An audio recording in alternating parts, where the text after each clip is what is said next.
Il y a des jours où l'on se sent vidé sans raison apparente, comme si les tourments d'autrui s'étaient glissés en nous, silencieusement. Une phrase tranchante, un regard pesant, une présence agitée, et soudain, notre paix intérieure s'effrite. Pourquoi cela nous atteint-il autant?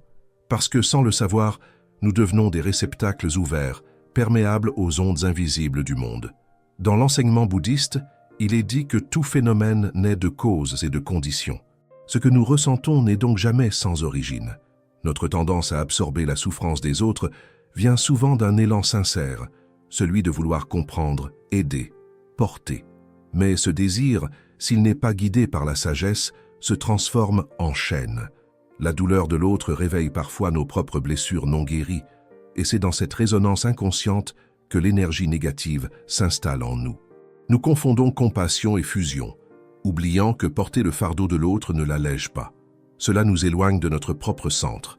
Ressentir profondément n'est pas une faiblesse, mais il devient urgent d'apprendre à ressentir sans se laisser envahir.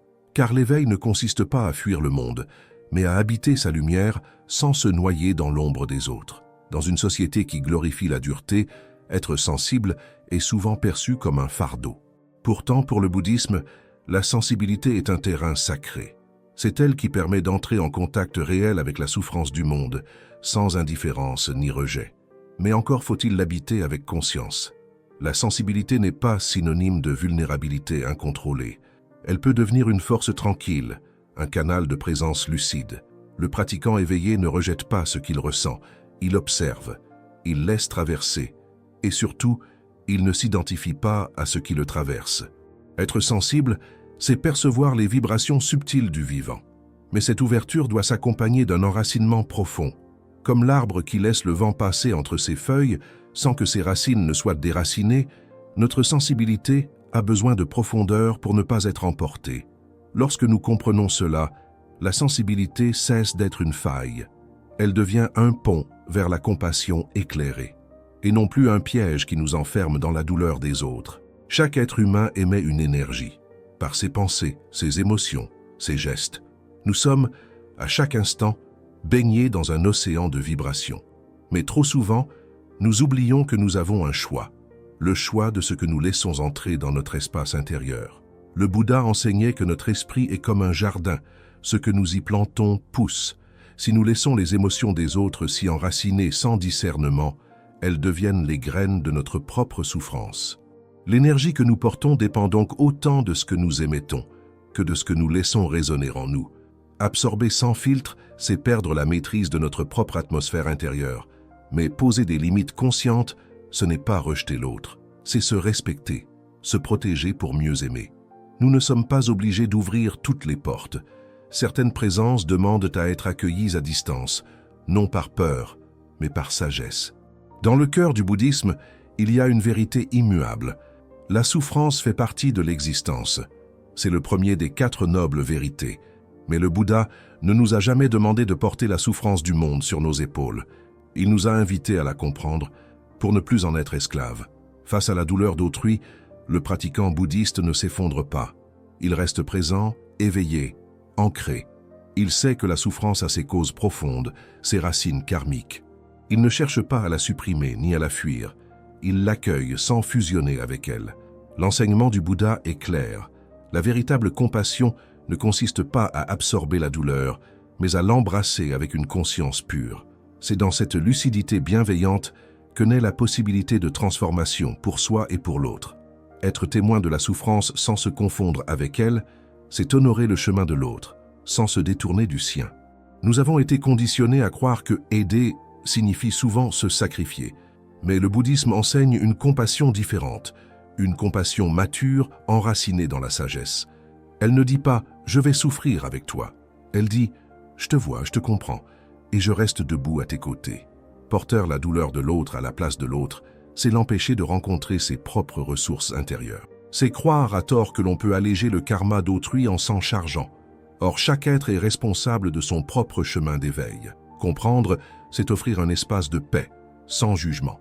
C'est permettre à l'autre de déposer sa peine sans qu'elle devienne nôtre.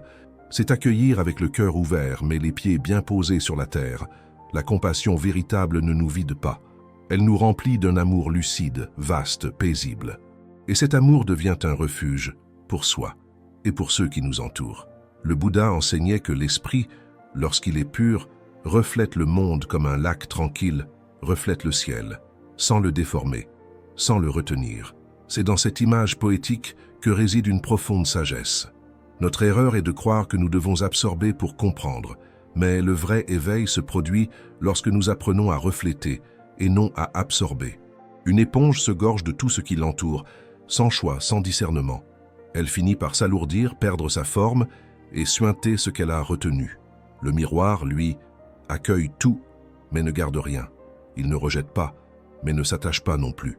Être miroir, c'est cultiver une présence paisible et stable. C'est rester en lien avec le monde, tout en étant libre de ses agitations. C'est voir la colère de l'autre sans la prendre pour soi. C'est entendre les plaintes sans s'en vêtir. Lorsque notre esprit devient miroir, nous devenons un refuge silencieux pour ceux qui souffrent. Et en même temps, nous préservons notre propre paix.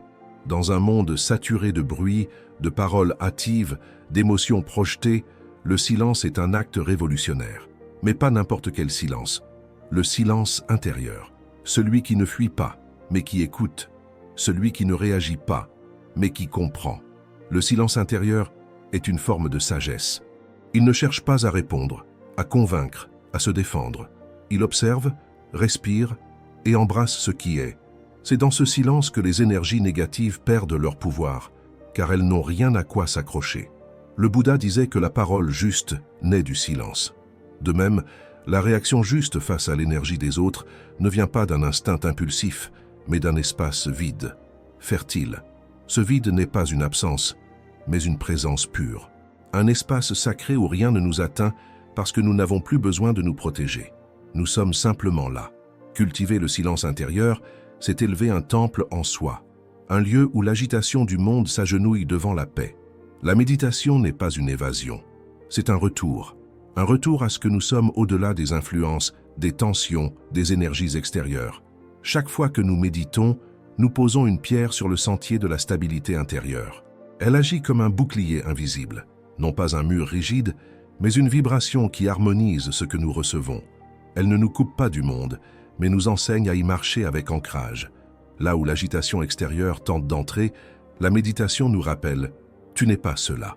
Ce n'est pas en luttant contre les énergies négatives que nous les transcendons, mais en revenant à notre centre, encore et encore. La méditation est cette main douce qui nous ramène à la maison, chaque fois que nous nous égarons dans les émotions d'autrui. Et plus nous méditons, plus ce centre devient inébranlable. Il ne repousse pas, il transforme. Détachement n'est pas indifférence. Le bouddhisme nous enseigne une forme de détachement qui est en vérité une forme suprême d'amour. Il s'agit de ne plus se confondre avec ce qui ne nous appartient pas, tout en restant présent à ce qui est. Le détachement émotionnel consiste à voir une émotion naître, s'exprimer, se déployer, sans la faire nôtre. C'est savoir que la colère de l'autre ne dit rien de nous, que sa tristesse ne nous demande pas de sombrer, que son chaos n'est pas notre devoir d'ordre. Nous ne sommes pas des poubelles émotionnelles, ni des bouées de sauvetage éternelles. Nous sommes des êtres en chemin, et chaque émotion absorbée inutilement nous éloigne de notre propre clarté. Pratiquer le détachement émotionnel, c'est se libérer du réflexe de tout prendre sur soi. C'est offrir à l'autre un miroir serein et à soi-même la paix retrouvée. Il est noble de vouloir aider, mais il est illusoire de croire que nous pouvons porter les conséquences karmiques des autres. Le karma, dans l'enseignement bouddhiste, est personnel, intime, intransférable. Chaque être récolte les fruits des graines qu'il a semées. Porter les douleurs d'autrui, c'est parfois vouloir réparer ce qui ne nous appartient pas. Mais ce geste, aussi bien intentionné soit-il, est souvent empreint d'attachement et d'orgueil inconscient. Qui suis-je pour croire que je peux sauver l'autre de lui-même? Reconnaître que le karma des autres n'est pas notre responsabilité, ce n'est pas se détourner, c'est faire confiance à la sagesse de la vie. C'est comprendre que chacun a son rythme, ses épreuves, ses prises de conscience. Ce lâcher-prise est une forme d'humilité et une immense libération. Il nous rend disponibles, non pas pour sauver, mais pour aimer librement, sans chaîne invisible. Il existe une croyance silencieuse selon laquelle poser des limites est un acte de rejet. Pourtant, dans la perspective bouddhiste, poser une frontière n'est pas fermer son cœur, c'est honorer son espace. C'est dire avec douceur « Je t'accueille, mais je ne me perds pas en toi ». Les frontières énergétiques ne sont pas des murs, elles sont des cercles sacrés que nous traçons autour de notre être pour préserver notre clarté. Elles ne sont pas criées, mais ressenties. Elles naissent d'un respect profond de soi, de l'autre et du lien. Lorsque nous établissons ces limites avec amour, elles ne blessent pas, elles enseignent. Elles montrent que l'on peut aimer sans se sacrifier, écouter sans se contaminer, aider sans se dissoudre. Poser une frontière, c'est affirmer « Je suis ici, je suis en paix, et je choisis de le rester ». Et parfois, c'est le plus grand cadeau que l'on puisse offrir au monde. L'esprit confus absorbe tout. L'esprit éveillé discerne. Mais ce discernement s'apprend, se cultive dans le silence, dans l'attention. Car souvent, nous portons des émotions qui ne sont pas les nôtres, sans même en avoir conscience. Un bon indicateur est la dissonance. Quand une émotion surgit soudainement sans cause claire, ou lorsqu'un malaise persiste après une interaction, c'est peut-être le reflet d'une énergie étrangère. Le corps sait, avant même que l'esprit ne comprenne. Apprendre à écouter son corps, sa respiration, son cœur, c'est développer une boussole intérieure. Et plus nous méditons, plus cette boussole devient précise. Nous apprenons à reconnaître « ceci ne vient pas de moi, je peux le laisser passer ». Ce n'est pas un rejet, c'est une purification, une fidélité à soi-même. L'esprit ordinaire juge, il étiquette « bon »,« mauvais »,« négatif »,« positif ». Mais dans le bouddhisme, l'observation pure, sans jugement, est un pilier de la libération, car ce n'est pas l'émotion en elle-même qui nous lie, mais l'attachement que nous avons à son interprétation. Observer sans juger, c'est regarder une émotion, une énergie, comme on regarde un nuage passer dans le ciel. On le voit, on ne s'y attache pas. On ne le repousse pas non plus. Il est là, il passe. Et le ciel reste. Ce regard neutre et guérisseur, il permet de ne pas fusionner avec ce que l'on perçoit. Il installe en nous un espace de clarté où les énergies extérieures perdent leur pouvoir de perturbation. La véritable force n'est pas dans la résistance, mais dans la présence tranquille, celle qui voit tout sans devenir rien de tout cela. Dans les enseignements bouddhistes, il existe 4 qualités du cœur qui, lorsqu'elles sont cultivées, protègent notre esprit tout en le rendant vaste.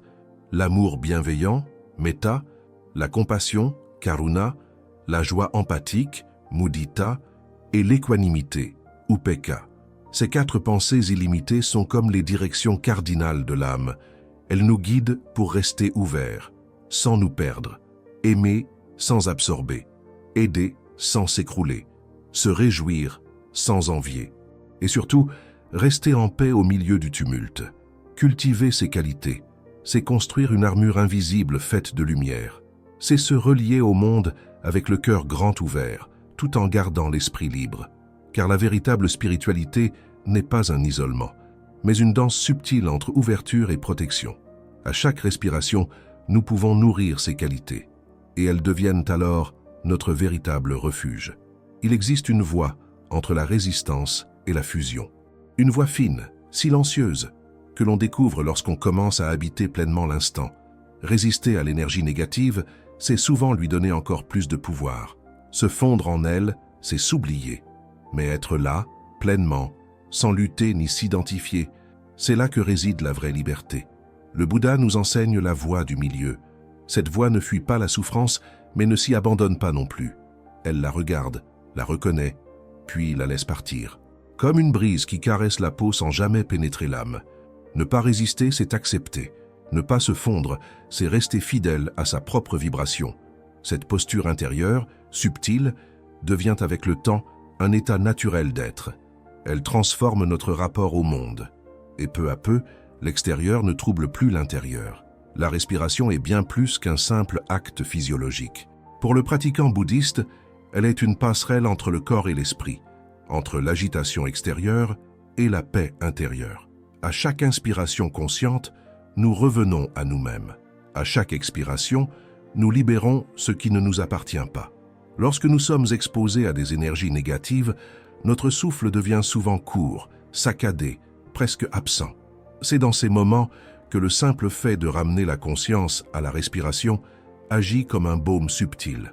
L'air entre, traverse, purifie, et dans ce mouvement silencieux, le monde extérieur perd de son emprise sur notre être. Inspirer, c'est accueillir la vie. Expirer, c'est relâcher les tensions, les projections, les peurs. En devenant témoins de ce va-et-vient naturel, nous apprenons à ne plus retenir ce qui nous trouble. Nous laissons passer, comme le vent entre les feuilles. Respirer ainsi, c'est choisir la liberté. La respiration consciente devient alors une pratique de purification énergétique. Elle transforme l'instant présent en un sanctuaire où rien ne colle, où tout s'écoule paisiblement, sans résistance. Certains lieux semblent lourds dès que l'on y entre, comme si les murs eux-mêmes avaient absorbé les douleurs, les conflits, les non-dits. Le bouddhisme enseigne que tout est interconnecté, et cela inclut les vibrations laissées dans les espaces. Il ne s'agit pas d'une superstition, mais d'une réalité sensible que beaucoup perçoivent sans pouvoir l'expliquer. Face à un environnement chargé, la première étape est de se recentrer, fermer les yeux quelques instants, respirer profondément, se rappeler que ce qui nous entoure n'a de pouvoir sur nous que si nous nous y accrochons. Ce que nous ressentons n'est pas forcément à nous, et ce que nous choisissons de nourrir en nous détermine ce que nous laissons entrer. Une technique précieuse consiste à visualiser une lumière douce qui émane de notre cœur, s'étend tout autour de notre corps et nous enveloppe comme un cocon de paix. Cette lumière ne rejette pas, elle transforme, elle ne lutte pas, elle rayonne. Et peu à peu, l'ambiance autour de nous se transforme ou cesse simplement de nous affecter. Ainsi, nous devenons une source de calme dans le tumulte. Et c'est parfois cela, l'acte le plus puissant, rester en paix là où la paix semble absente. Il existe des relations où l'on sort vidé sans savoir pourquoi, des échanges qui semblent doux en surface, mais qui laissent une trace de fatigue, de doute, de malaise. Le bouddhisme nous invite à observer ces liens avec lucidité, sans culpabilité, ni jugement. Car tout lien non conscient peut devenir une source d'épuisement. Parfois, ce n'est pas ce que l'autre dit, mais ce qu'il ne dit pas, qui pèse. Parfois, c'est le besoin constant d'attention, la plainte répétée, l'attente silencieuse, autant de formes subtiles de prise d'énergie. Il ne s'agit pas de pointer du doigt, mais de reconnaître chaque relation a une dynamique énergétique, et il est de notre responsabilité de veiller à ce qu'elle reste équilibrée. Cela commence par poser des intentions claires, être présent mais pas absorbé, aimer sans se dissoudre, dire non, si nécessaire, avec douceur et fermeté. Et surtout, ne pas confondre loyauté avec auto-abandon. Ce n'est pas un manque d'amour que de se protéger, c'est une forme d'amour de soi. En rééquilibrant nos relations, nous cessons d'être des puits d'épuisement. Nous devenons des sources d'échanges sincères, respectueux et nourrissants. Il n'est pas nécessaire de se défendre lorsque l'on est pleinement présent, car la présence véritable agit comme une armure douce mais inébranlable. Elle nous ancre dans l'instant, nous relie à notre centre et nous rend imperméables aux projections extérieures. Être présent, ce n'est pas simplement être là physiquement, c'est être là entièrement, corps, cœur, esprit réunis dans le même espace, à la même seconde. Et dans cette unité retrouvée, aucune énergie ne peut s'infiltrer sans notre accord. Nous ne sommes plus ouverts au vent contraire, car nous sommes enracinés dans la pleine conscience. Cette présence n'est pas tendue ni méfiante. Elle est tranquille, vaste, accueillante. Elle observe sans absorber. Elle entend sans s'agiter. Elle voit sans réagir. Elle devient notre nature même. À force de pratique, cette qualité de présence devient permanente. Elle ne dépend plus des circonstances ni des personnes autour de nous. Elle est notre maison, toujours accessible. Le véritable alchimiste spirituel n'est pas celui qui fuit la négativité, mais celui qui la transforme. Et le bouddhisme nous enseigne un secret précieux. Toute énergie peut devenir prière si elle est traversée avec conscience. Même la colère, la peur ou la jalousie peuvent être transmutées en compassion. Lorsque nous recevons une énergie difficile, nous avons deux choix, la rejeter ou la recycler. La rejeter, c'est souvent la nourrir en la combattant. La recycler, c'est l'accueillir dans le silence du cœur, la comprendre, puis la relâcher comme un souffle de bienveillance vers tous ceux qui souffrent de la même manière. Ce processus demande de la pratique, de la patience et une grande stabilité intérieure. Mais il est profondément libérateur, car il nous redonne notre pouvoir. Nous ne sommes plus victimes des humeurs du monde. Nous devenons des canaux de paix, capables de transformer la boue en lotus. Ainsi, l'énergie négative cesse d'être une menace. Elle devient une opportunité d'aimer plus grand, plus vaste, plus profondément. Metta, l'amour bienveillant, est l'un des piliers du bouddhisme. Ce n'est pas un amour possessif ou conditionnel, mais un rayonnement intérieur qui s'étend à tous les êtres, sans distinction. Lorsque nous pratiquons le metta, nous cultivons un champ énergétique si doux et vaste qu'aucune négativité ne peut réellement s'y accrocher. Dans la méditation metta, nous commençons par nous souhaiter à nous-mêmes d'être heureux, en paix, libérés de la souffrance. Puis, nous étendons cette intention vers les autres, ceux que nous aimons, ceux qui nous sont neutres et même ceux qui nous causent du tort. Ce processus nous entraîne à ouvrir le cœur, tout en restant ancrés dans notre propre centre. Ce qui est merveilleux avec cette pratique, c'est qu'elle agit comme une purification constante du cœur. Les énergies négatives rencontrées dans la journée sont dissoutes par cette vibration d'amour profond. Et plus nous pratiquons, plus nous développons une stabilité affective qui nous rend imperméables aux émotions destructrices. Metta ne nous rend pas naïfs, il nous rend clairs. Clairs dans notre capacité à aimer sans absorber, à souhaiter le bien sans nous sacrifier, à rayonner sans nous éteindre. Il est possible de tout accueillir, sans rien garder. C'est là une des grandes clés de la liberté intérieure selon le bouddhisme. Trop souvent, nous croyons qu'accepter signifie prendre sur soi. Mais la véritable acceptation est transparente. Elle laisse passer, elle ne retient pas. Accueillir une émotion, une situation, une douleur étrangère ne veut pas dire la faire nôtre. Cela veut dire lui faire une place, l'honorer et la laisser repartir, comme une vague qui touche le rivage, puis s'en retourne à l'océan. Ce mouvement naturel est celui de la conscience éveillée. Lorsque nous acceptons sans absorber, nous devenons comme l'espace. L'espace contient toute chose, mais n'est affecté par rien. Il n'est ni sali, ni brisé. Il est vaste, immobile, silencieux. En nous reliant à cette qualité d'espace, nous cessons de lutter, mais nous cessons aussi de porter. C'est ainsi que la paix véritable s'installe. Une paix qui ne dépend pas de l'extérieur, mais de notre capacité à laisser passer la vie, sans résistance et sans possession. Il y a des êtres qui rayonnent naturellement. Leur simple présence apaise, leur regard rassure, leur silence guérit. Mais même la lumière la plus pure peut vaciller si elle tente d'éclairer un monde entier sans préserver son propre feu. Le défi n'est pas d'être lumière, mais de le rester. Le bouddhisme nous enseigne que notre véritable nature est lumineuse. Cette clarté n'a pas besoin d'être prouvée ni forcée. Elle se révèle lorsque nous cessons de nous laisser obscurcir par les énergies extérieures. Mais pour préserver cette lumière, il faut la nourrir, la protéger, l'honorer. Cela signifie savoir dire non, savoir se retirer, savoir se reposer. Savoir que briller ne veut pas dire se consumer et que vouloir tout donner sans s'écouter, c'est une forme subtile de fuite de soi-même. Le vrai service au monde vient d'un cœur nourri, pas d'un cœur vidé. Être lumière, c'est aussi accepter ses limites et comprendre que parfois, le plus grand acte d'amour, c'est de rester allumé pour ne pas se perdre dans l'obscurité des autres. Il est noble de vouloir aider, noble de vouloir alléger la souffrance.